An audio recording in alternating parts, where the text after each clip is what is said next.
Welcome back. In this lecture, we would also specify certain other properties of nucleus, which has consequence in terms of its reactivity and so on. So we won't derive all these things, but we just present it without detailed derivations.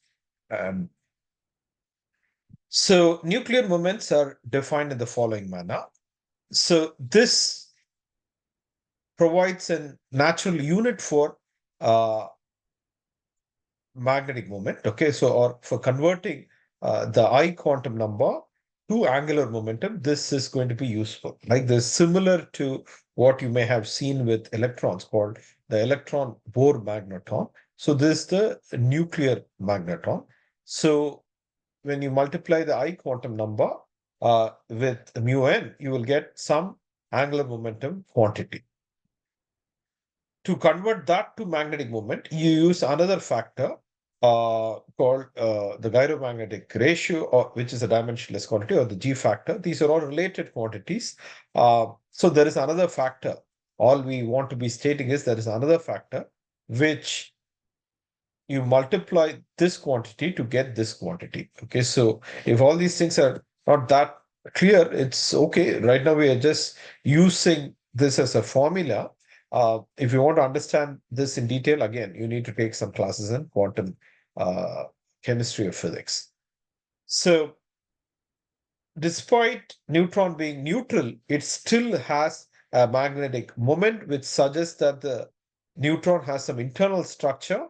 Um, and the magnetic moment of neutron has an opposite sign that of to that of a proton, suggesting that the exterior part of neutron. So supposing you imagine a neutron to have an internal structure, towards its boundary, towards its periphery, there is negative charge, and towards the center of neutron, there is positive charge.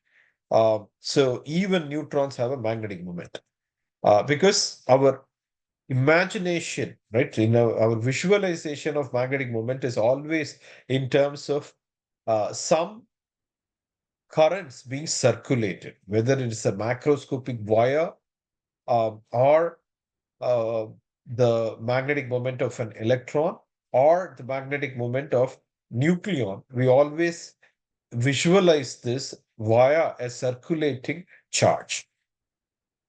For even A and Z, we had already seen how to get I. I would be zero. And this, again, consequence of nuclear shell model. For odd nucleon, uh, the odd nucleon would have different L and S, and that coupling would give rise to the magnetic moment.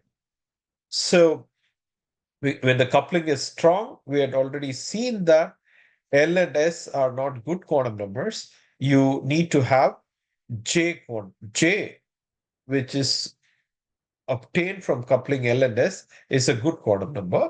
There are schemes. Okay, so Schmidt came up with a scheme to get the value of L. Here, we won't go into these things. For value of J on there's and to how to get the magnetic moment depending on the J value. Okay, so again, this is sort of mentioned in this book, not elaborated, but there are places where this elaborated. But within the scope of the class, we you need not understand how this is derived.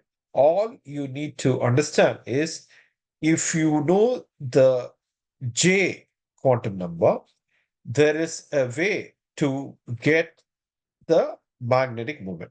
That is all the information that is required. First, there are a couple of things, right? One is even neutron, despite it being neutral, there is a magnetic moment. That's an important information you should retain. And there are schemes which helps you to go from J to mu. That's all you need to know for this class.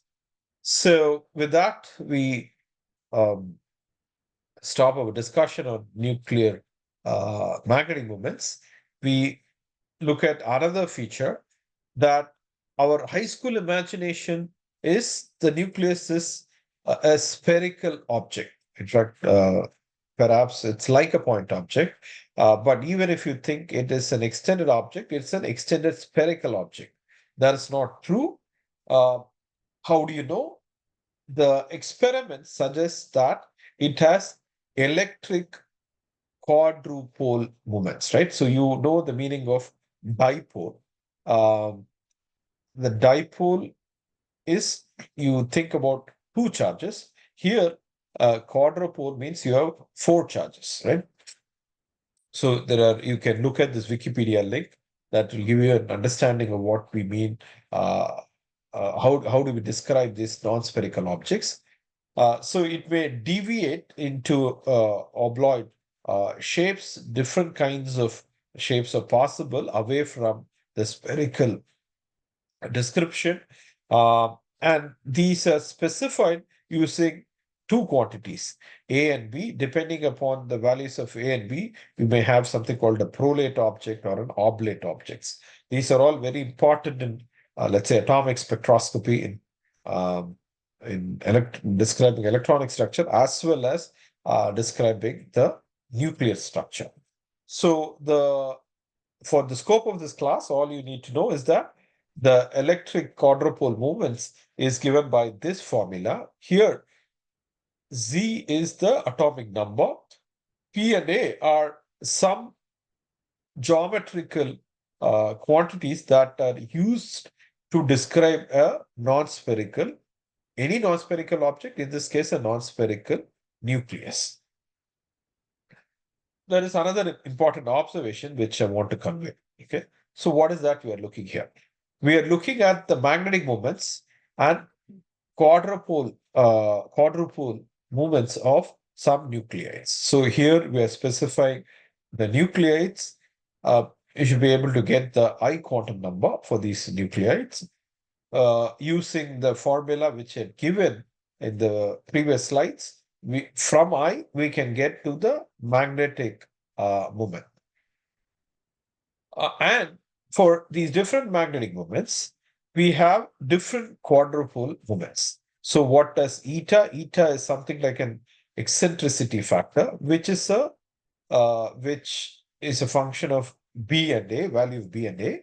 So this gives you it's a measure of the non-spherical geometry of the nucleus.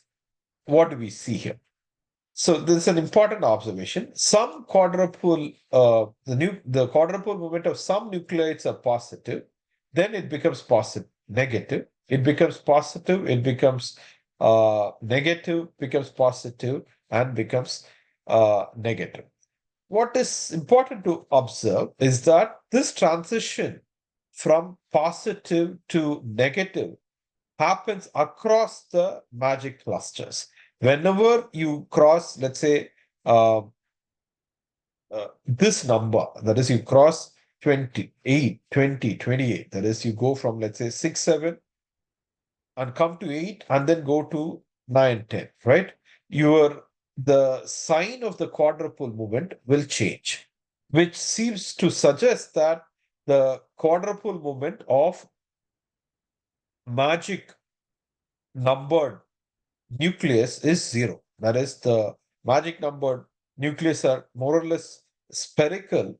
And as you cross the magic numbers, the quadrupole movement and the structure of the nuclear changes. So, what is the structure we are thinking about? We are thinking about, let's say, these two structures. Okay, they would have different quadrupole movement. And as you go from here to here, you would have a spherically shaped nucleus with a magic numbered nucleus. Okay, that's the main thing which we are trying to convey. I apologize that in this lecture we have not derived all these things because that is beyond the scope of this class. But these results have to be retained because they have consequence in uh, rationalizing some of the features of nucleus that we will see later in this class. So, over the last many lectures, we have discussed two important models of nucleus. One is the liquid drop model, and another model is the nuclear shell model. In the next brief lecture, we will look at the strength and shortcomings of both these models. That is the topic to be taken up in the next lecture. Thank you.